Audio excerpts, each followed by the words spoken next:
रावण ने वरदान मांगा था कि हम काहू के मरहि न मारे, वानर मनुष्य जाति दुई बारे।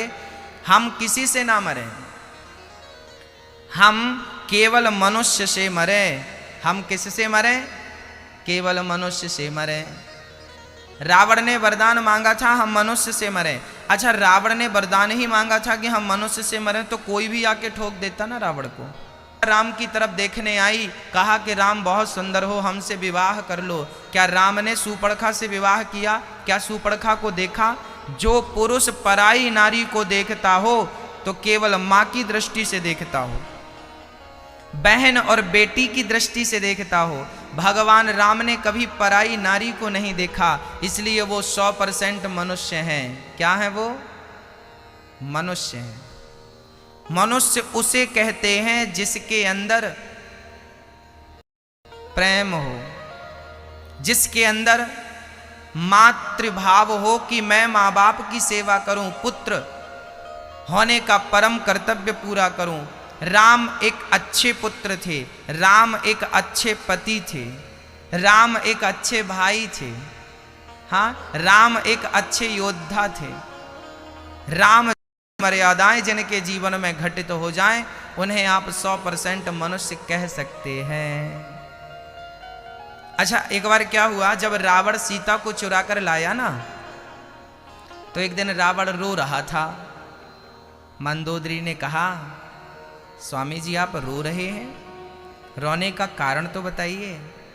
रावण बोला कि मैंने इतनी मेहनत से सीता को चुराया है और सीता तो हमारी तरफ देखती भी नहीं, एक बार भी उसने हमारी तरफ नहीं देखा।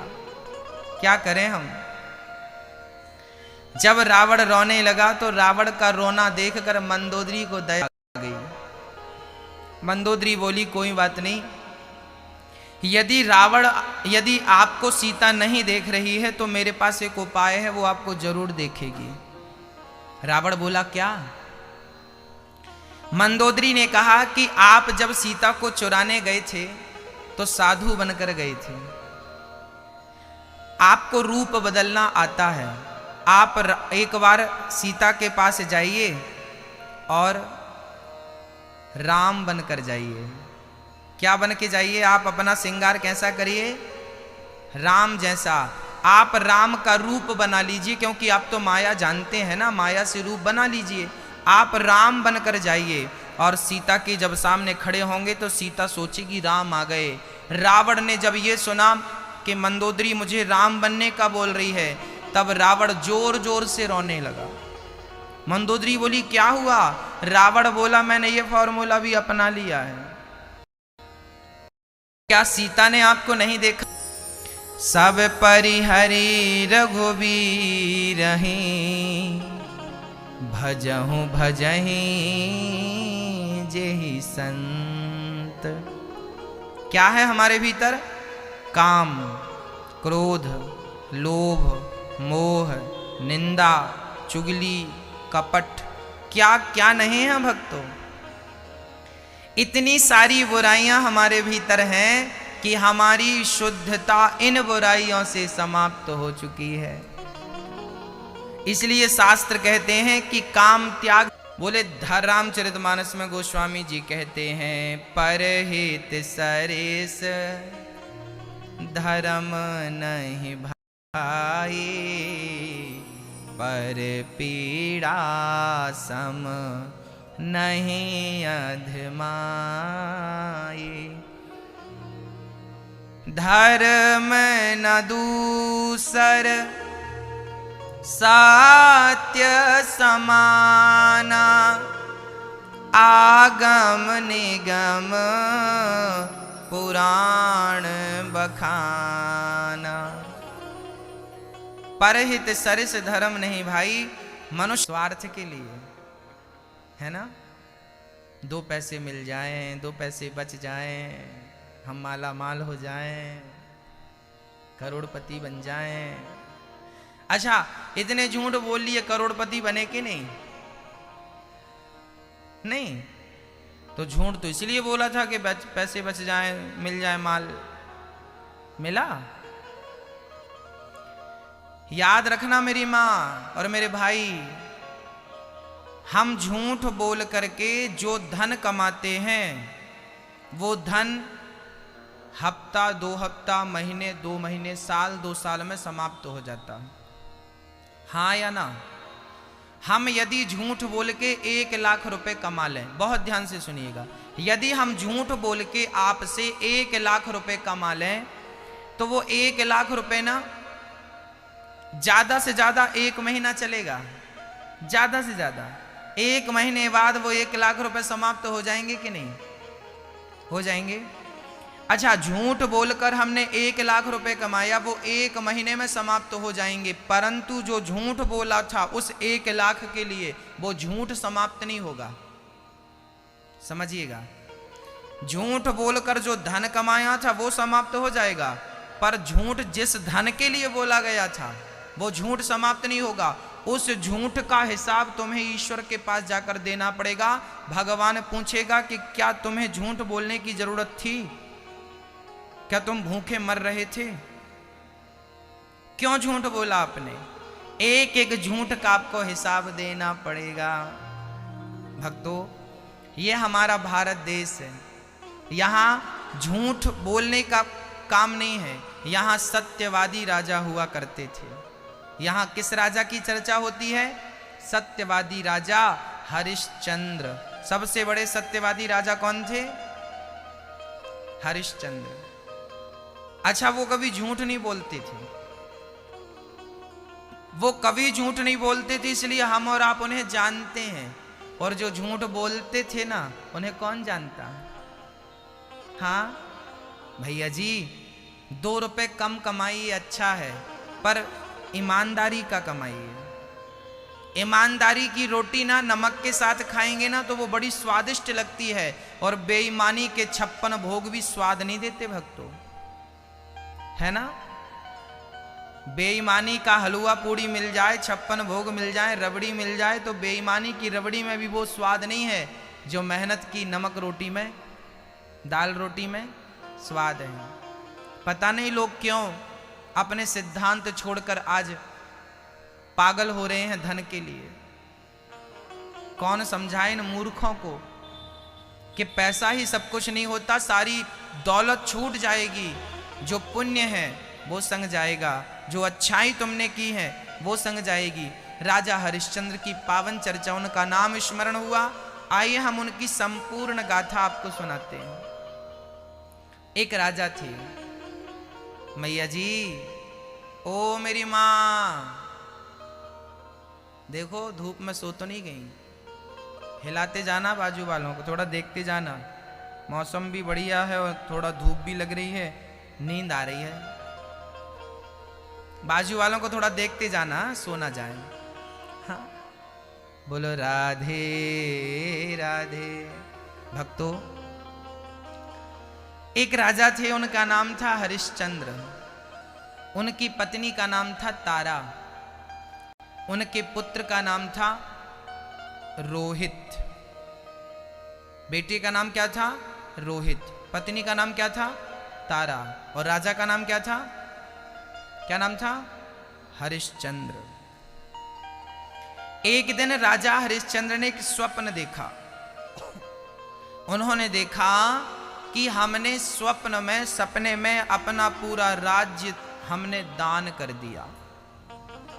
सुबह राजा की नींद खुली। ये स्वप्न उनका सुबह सुबह का था, भोर का, 4 बजे का प्रातः। राजा हरिश्चंद्र ने, अच्छा वो राजा हरिश्चंद्र ऐसे थे कि रोज दान करते थे, जब तक दान कर नहीं लेते थे तब तक उन्हें शांति मिलती नहीं थी। आदत थी भोजन के पहले वो किसी को खिलाते थे, ब्राह्मणों के चरण धोकर दान जरूर करते थे। भक्तों, मैं आपसे बता दूं, गृहस्थ जीवन में सूर्य भगवान को रोज जल चढ़ाने की परंपरा है। वही गृहस्थ लोग सबसे श्रेष्ठ हैं जो सबसे पहले स्नान करके सूर्य भगवान को जल चढ़ाते हैं, उसके बाद भगवान की पूजा, भगवान को प्रणाम, अपने से बड़ों को प्रणाम करते हैं। रोज रोज आप अपने माँ बाप को प्रणाम करिए, आप रोज अपने सास ससुर के पांव छूइए, आपको आशीर्वाद मिलेगा। वो आशीर्वाद आपके जीवन के बड़े से बड़े दुख को समाप्त कर देगा। पहला काम, रोज सूर्य भगवान को जल चढ़ाइए। दूसरा काम, बड़ों का आशीर्वाद, भगवान का आशीर्वाद, गुरुजनों का आशीर्वाद जरूर लीजिए। और तीसरा काम है कि रोज यथाशक्ति दान जरूर कीजिए, यथाशक्ति। इसलिए हमारे भारत में दान के लिए एक परंपरा बनाई गई थी कि हम लोग जब रोटी बनाते हैं तो पहली रोटी किसको खिलाते हैं? गाय को, और आखिरी रोटी कुत्ते को। पहली रोटी गाय को दान करते हैं, आखिरी रोटी कुत्ते को दान करते हैं। ये हमारे यहाँ परंपरा बनाई थी ताकि हमारे घर से रोज एक रोटी गौ माता के लिए निकलती रहे और एक रोटी कुत्ता भाई साहब के लिए निकलती रहे। कुत्ते की और गाय की रोटी, जिस घर से कुत्ते की और गाय की रोटी रोज निकलती है और कुत्ता खाता है और गाय माता खाती है, उस घर में आनंद ही आनंद होता है। एक रोटी उन दीन दुखियों के लिए निकाला करो जिनको आपकी उस रोटी की जरूरत है। रोटी जरूर निकालिए। रोटी नहीं है तो उस रोटी का जो धन है वो गरीबों तक, दीन दुखियों तक पहुंचाइए। राजा हरिश्चंद्र चूंकि राजा थे तो रोज 1000 ब्राह्मणों को भोजन कराते थे और सबको सोना दान करते थे। आज हरिश्चंद्र ने स्वप्न में देखा कि सारा धन आपने दान कर दिया है। सुबह संयोग से श्री विश्वामित्र जी आ गए। विश्वामित्र जी के चरण धोए। उनके संग 1100 संत थे। सारे संतों के चरण धोकर चरणामृत लिया, बिठाया, सबको भोजन कराया। और भोजन कराकर राजा हरिश्चंद्र ने कहा कि विप्र देवता, आज मैंने एक स्वप्न देखा है कि मैंने पूरा राज्य दान कर दिया है। तो विश्वामित्र जी से हरिश्चंद्र ने कहा कि प्रभु, क्या मैं अपना राज्य आपको दान कर सकता हूं? आप मेरा राज्य स्वीकार करेंगे? विश्वामित्र जी ने विचार किया, फिर कहा ठीक है, यदि आप कह रहे हो तो आप पूरा राज्य मुझे दे दो, मैं स्वीकार करूंगा। सोचिए, राजा हरिश्चंद्र ने स्वप्न में देखा कि अपना पूरा राज्य आपने दान कर दिया, तो सुबह आपने पूरा राज्य उठाकर पूरा राज्य समर्पित कर दिया। विश्वामित्र जी, आप पूरे राज्य को संभालिए, मैं पूरा राज्य आपको दान कर रहा हूं। पूरा संकल्प छोड़ दिया। विश्वामित्र जी ने कहा, राजन, आपने हमें पूरा राज्य दान तो कर दिया, परंतु आपने हम ब्राह्मणों को भोजन कराया था, आपने ब्राह्मणों की दक्षिणा नहीं दी। अच्छा, दान अलग होता है भक्तों, दक्षिणा अलग होती है। दान उसे कहते हैं जहां पर कोई वृद्ध माताओं के लिए वृद्धाश्रम बन रहा हो, आपने सहयोग किया, उसे दान कहते हैं। किसी भंडारे में आपने सहयोग कर दिया, वो दान है। किसी मंदिर के निर्माण में आपने सहयोग कर दिया, उसे दान कहते हैं। किसी बेटी के विवाह में आपने धन दे दिया, उसे दान कहते हैं। दक्षिणा किसे कहते हैं? बोले, पंडित जी को आपने अपने घर पे बुलाया और कहा कि हमें सत्यनारायण भगवान की कथा सुना दो। अब पंडित जी ने सत्यनारायण भगवान की जब आपको कथा सुनाई तो आप पंडित जी को दान नहीं देंगे। सत्यनारायण भगवान की कथा यदि हम आपको सुनाएंगे तो आप हमें क्या देंगे? दक्षिणा देंगे। जो हमारी मेहनत का, जो हमारा मेहनताना है, उसे दक्षिणा कहते हैं, है ना? तो ब्राह्मणों ने कहा कि हमने आपके घर भोजन किया है, तो ब्राह्मणों को भोजन कराने के बाद उन्हें क्या दी जाती है? दक्षिणा दी जाती है। ब्राह्मणों ने कहा कि आपके घर हमने भोजन किया है, इसलिए आप हमें दक्षिणा प्रदान कीजिए, दीजिए। अब हरिश्चंद्र ने कहा कि भगवान, मैं आपको दक्षिणा कहां से लाऊं? मैंने पूरा राज्य आपको दान कर दिया है। ब्राह्मणों ने कहा कि आपको दक्षिणा देनी पड़ेगी। आपने 1100 ब्राह्मणों को भोजन कराया है, कम से कम एक एक स्वर्ण मुद्रा तो दीजिए। उस जमाने में सोने के सिक्के चलते थे, स्वर्ण मुद्रा चलती थी, एक एक स्वर्ण मुद्रा तो दीजिए। एक एक स्वर्ण मुद्रा के हिसाब से 1100 स्वर्ण मुद्राएं।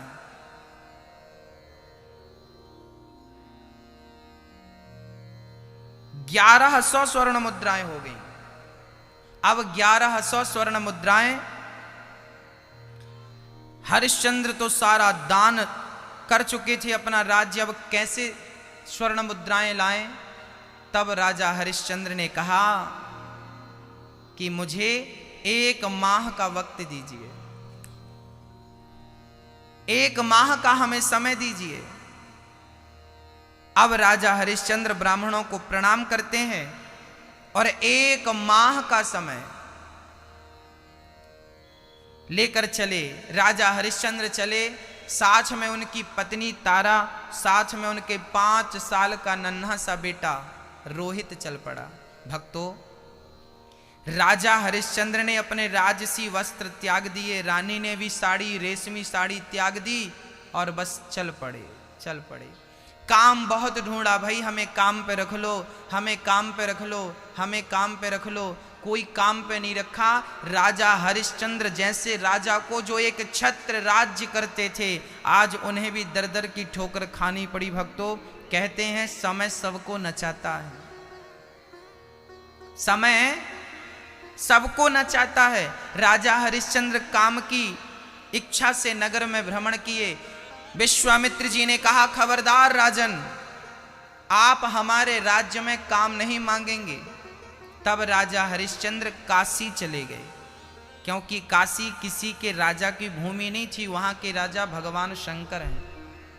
काशी की नगरी में राजा ने अपने आप को बेचना चाहा, पर कीमत केवल 500 स्वर्ण मुद्राएं मिली, इसमें काम बना नहीं। तब पत्नी ने, तारा ने कहा, आज महीने का आखिरी दिन था, आज महीने का आखिरी दिन था, 1 महीने का वक्त मिला था, यदि आज दान नहीं दिया तो काम बिगड़ जाएगा। तब तारा ने अपने आप को बाजार में बेचना चाहा, अपने पति से कहा, स्वामी जी आप मुझे बेच क्यों नहीं देते। राजा हरिश्चंद्र ने कहा, देवी आप जैसी पत्नी को यदि मैं बेच दूंगा तो लोग मुझे क्या कहेंगे कि अपने धर्म की रक्षा के लिए राजा ने अपनी पत्नियों को बाजार में बेच दिया। तब तारा ने कहा था, स्वामी जी पत्नी चली गई तो वापस आ सकती है, पर धर्म चला गया तो वापस नहीं आएगा, इसलिए धर्मो रक्षति रक्षिता, आप पत्नी की रक्षा नहीं, आप धर्म की रक्षा कीजिए। अब राजा हरिश्चंद्र की पत्नी बाजार में खड़ी हो गई, तारा है कोई मुझे खरीदने वाला। तभी एक पंडित जी आए, बोले मेरी पंडितानी बड़ी बीमार है, क्या तुम मेरे घर चलोगी। हाँ हाँ चलेंगी, कुएं से पानी भरना पड़ेगा, बर्तन धुलना पड़ेगा, झाड़ू करना पड़ेगा और मेरी पत्नी की सेवा करनी पड़ेगी, क्या कर लोगी। हाँ हाँ कर लेंगे, कितना पैसा दोगे। पंडित जी ने कहा, मैं तुझ दासी का स्वर्ण मुद्राएं 500 स्वर्ण मुद्राएं दे सकता हूं, ओनली 500। ठीक है, 500 स्वर्ण मुद्राएं लेकर तारा अपने पति के कदमों में डालती और कहती है, हे प्राणनाथ, पत्नी होने का कर्तव्य मैंने निभाया, आपके धर्म को बचाने में मुझ पत्नी का केवल इतना ही भाग है। 500 स्वर्ण मुद्राएं कदमों में रखी और पंडित जी ने तारा के बाल पकड़ लिए। जरा समझिए, पंडित जी ने तारा को खरीद लिया, बाल पकड़कर घसीट कर ले गए और चल अब तुझे मेरे घर काम करना पड़ेगा। अब सोचिए, राजा हरिश्चंद्र जैसे सम्राट की पत्नी को कोई बाल पकड़ के बाजार में खींच कर ले जाए और राजा चुपचाप खड़े देख रहे हो। ये क्या है मेरी मां, ये क्यों हो रहा है, किस लिए हो रहा है। केवल धर्म के लिए हो रहा है, कहीं मेरी वाणी मिथ्या ना हो जाए, दिया हुआ दान, किया हुआ संकल्प बेकार ना चला जाए। इसलिए जैसे ही तारामती गई, छोटा सा 5 साल का रोहित दौड़ पड़ा, माँ माँ माँ मुझे भी ले चलो। लिपट गया माँ से। पंडित जी बोली, ये बालक कौन। महाराज ये मेरा बेटा है। चरणों में गिर पड़ी माँ, महाराज मेरे बेटे को भी ले लीजिए। पंडित जी ने कहा, खबरदार, इस बेटे को मेरी जरूरत नहीं है, मुझे इस बेटे की जरूरत नहीं है, क्योंकि यदि आप माँ बेटे रहेंगी तो काम पे ध्यान नहीं लगेगा। बेटे को हटाया, राजा ने पकड़ लिया। पंडित जी फिर तारा को लेकर चल पड़े, पर 5 साल का रोहित भला कैसे समझता कि क्या होता है बिकना। दौड़ पड़ा बेटा रोहित, माँ माँ माँ माँ माँ कह के दौड़ पड़ा। उसी क्षण पंडित जी को दया आई और पंडित जी ने कहा ठीक है, मैं इसके 100 स्वर्ण मुद्राएं देता हूं, क्या सौदा मंजूर है? ठीक है। पंडित जी ने उस बच्चे को भी खरीद लिया। कितने में? 100 स्वर्ण मुद्राओं में। 600 स्वर्ण मुद्राएं हरिश्चंद्र के कदमों में रखी गई। राजा हरिश्चंद्र ने अपने आप को भी बेच दिया। सोचिए, एक राजा अपने आप को केवल इसलिए बेच देता है कि कहीं मेरे द्वारा किया गया संकल्प, मेरे द्वारा कही हुई बात कहीं मिथ्या ना हो जाए। आज 1 माह पूरा होने वाला था और आज की प्रतिज्ञा थी कि 1 माह में मैं आपको पूरी 1100 स्वर्ण मुद्राएं चुकाऊंगा, तो कहीं मेरी बात मिथ्या ना हो जाए। पहले वचन की कितनी कीमत हुआ करती थी, आप समझ लीजिए। एक आदमी बाजार में इसलिए बिक रहा है कि उसकी बात मिथ्या ना हो जाए, कहीं उसका धर्म समाप्त ना हो जाए, वाणी मिथ्या ना हो जाए। राजा हरिश्चंद्र ने अपने आप को एक चांडाल के डॉम के हाथों बेच दिया और चांडाल का काम शुरू कर दिया। पूरी 1100 स्वर्ण मुद्राएं लेकर विश्वामित्र के कदमों में रखा। 1100 स्वर्ण मुद्राएं कदमों में रखा और कह दिए, महाराज जी मैं आपके ऋण से उऋण हो गया, मैं आपके ऋण से उऋण हो गया। अब तो राजा हरिश्चंद्र काशी में जहां पर शमशान था वहां पर पहरा देने लगे। जो भी मुर्दा जलने आएगा सबसे पहले उसका टैक्स लेकर के उसे जलने की परमिशन दी जाएगी। राजा हरिश्चंद्र ने अपने डॉम से कहा, जिसने खरीदा था हरिश्चंद्र को, राजा ने अपने मालिक से कहा, भाई मैं खाऊंगा क्या? राजा हरिश्चंद्र से कहा कि यहाँ शमशान में जो मुर्दे जलने आते हैं उनके लिए लोग घर से कुछ भोजन लेकर आते हैं, मुर्दे को चढ़ाते हैं, वही भोजन आपको खाना है, उनका ही कफन आपको ओढ़ना है और जहां पर आपको मन पड़े यहाँ कुटिया बनाइए और बस यहीं रहिए। चारों तरफ मुर्दे जल रहे हैं, चीख पुकार मची है, लोग रो रहे हैं, लोग परेशान हैं। उन्हीं के बीच में राजा हरिश्चंद्र को अब बची जिंदगी गुजारनी थी और वहां तारा पंडित जी के घर रोज पानी कुएं से भरती, जो जिसके पीछे हजारों दासियां चलती थीं, आज वो घर में पोंछा लगा रही है, झाड़ू लगा रही है, बर्तन धुल रही है, पंडितानी की साड़ी बदला रही है, पंडितानी को स्नान करा रही है। जिस रानी को खुद स्नान कराने वाले हजारों दासियां हुआ करती थीं, आज वो दासी बनकर किसी को स्नान करा रही है। ये सब क्यों हो रहा मेरी माँ? केवल धर्म की रक्षा के लिए। इसलिए कहीं हमारा धर्म नष्ट ना हो जाए, कहीं हमारी बात मिथ्या ना हो जाए, वचन ना टूट जाए, कहीं हमारा सत्य ना